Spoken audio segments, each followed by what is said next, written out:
आइए अति रोचक ब्रेकिंग न्यूज थोक में प्रस्तुत करें। खाड़ी युद्ध का जैसी की संभावना थी, हमने पहले भी घोषणा की थी कि खाड़ी युद्ध में ईरान की जीत होगी और वो जीत हो गई।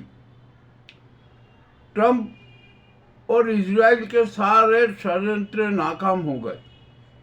अभी अभी ट्रंप है ना, न जाने सनकीपन में क्या क्या धूत देते थे, सब कुछ करते थे, कितना झूठ बोलते थे।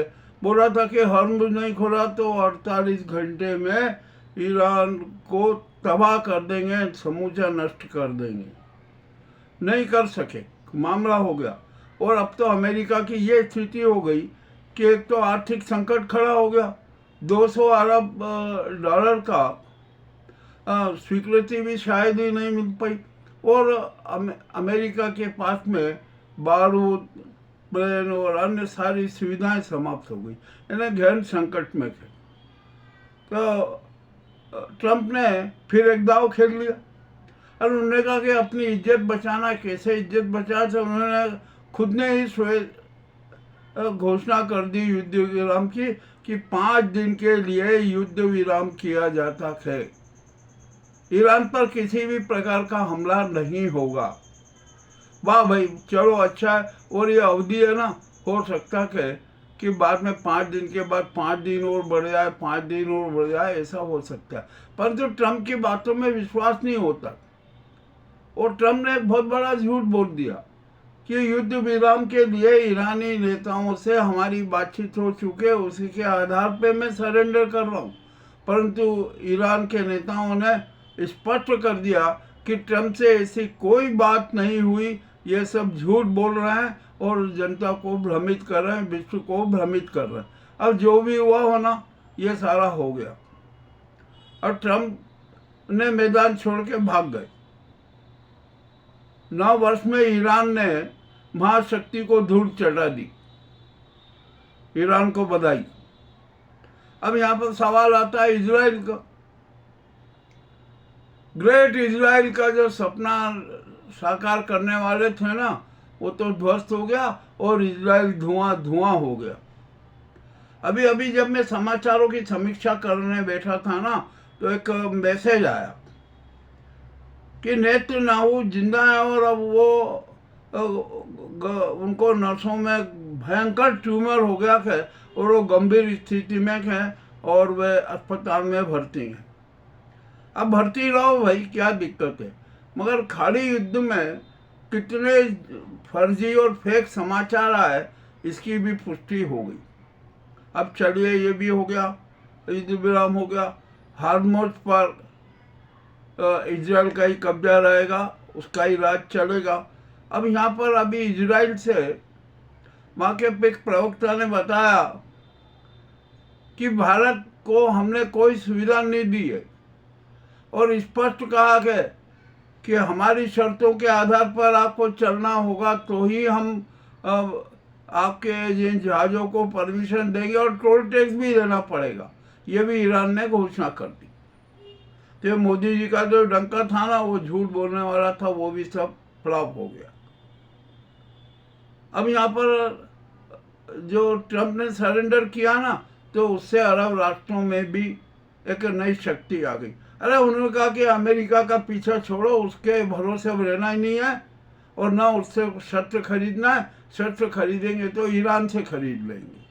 चलो ठीक है, जो भी हो गया ना, अब यहाँ पर हो गया। अब मैं यहाँ पर एक बात फिर कहना चाहता हूँ कि ट्रंप ने अपना रुख बदला क्यों। उसका कारण था, अमेरिका बहुआयामी रूप से कंगाल हो चुका था। वो युद्ध लड़ने की स्थिति में नहीं था, तो उसने ये पूरा नाटक किया कि 5 दिन का सरेंडर कर दो, युद्ध विराम कर दो। परंतु जो मिसाइलों के भंडार लोगों ने उसके सारा जो विवरण आया ना, तो ट्रंप और चौंक गए कि अरे अपन तो इतना लड़ ही नहीं सकते थे।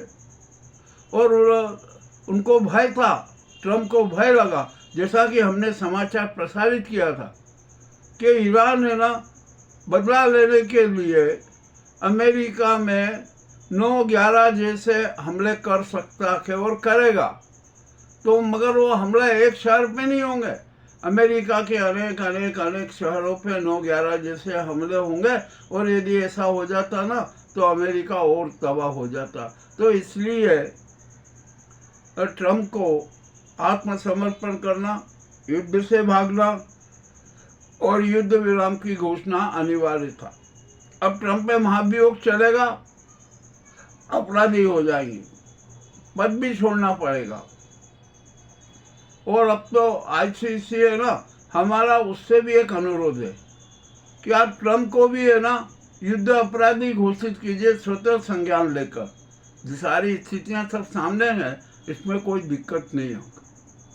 मतलब यहाँ पर ईरान को भी एक काम करना पड़ेगा। जीत तो हो गई, ये जनता की जीत हुई। 95% शिक्षित जनता ने ईरान को एक नया ईरान बना दिया, ऐतिहासिक ईरान बना दिया, इसमें भी कोई शंका नहीं। तब यहाँ पर ईरान के नेतृत्व में इस्लामिक गणराज्य भी बन सकता था, और बनना चाहिए। जितने भी विश्व के इस्लामिक राष्ट्र हैं ना, वे सब इस्लामिक गणराज्य की सीमा में आ जाएं, सब उसमें अपना अपना योगदान दें। तो इसके लिए अब इजराइल को तो छोड़ दीजिए, इजराइल तो गया काम से धुआं हो गया, अब ईरान को पहल करना पड़ेगी। तो सबसे पहले ईरान है ना, ईरान को प्रजातांत्रिक राष्ट्र घोषित कर दे। वहाँ पर 2 संसद रहे, एक जन संसद रहे और एक उलेमाओं की संसद रहे। जन संसद को पूरे अधिकार हैं, जो उलेमाओं की संसद है वो जन संसद के जितने भी सुझाव है, प्रस्ताव है, उनका अध्ययन करे और उसमें जो भी कुछ संशोधन करना चाहे तो वो कर दे, और उसकी भी सुप्रीमेसी बनी रहेगी और जन संसद की भी सुप्रीमेसी बनी रहेगी। अब तो जो अरब राष्ट्र है ना, वो भी अब समझ में आ गए, उनको भी चाहिए कि अब वे भी है ना ईरान से दुश्मनी की बजाय मेल जोल और प्रेम का संबंध रखे, सहयोग का संबंध रखे। अब इसके लिए एक बहुत बड़ी बाधा है जो इस्लामी गणराज्य बनने में है, और वो बाधा है शिया सुन्नी विवाद। इस विवाद को समाप्त करना बहुत जरूरी है। अब ये कैसे समाप्त किया जाए, इसके लिए ईरान और अरब राष्ट्र और जितने भी इस्लामिक देश हैं ना, उनको बैठ कर निर्णय लेना। तो ईरान ये चाहे मिस्र या चाहे कतर चाहे तो एक गोलमेज सम्मेलन बुलाए। अरब में मिडिल ईस्ट में ही गोलमेज सम्मेलन हो, उसमें उलेमाओं को भी आमंत्रित करे, और ये सारा जो है एक नया इतिहास सर्जित कर दे मिडिल ईस्ट में और विश्व में।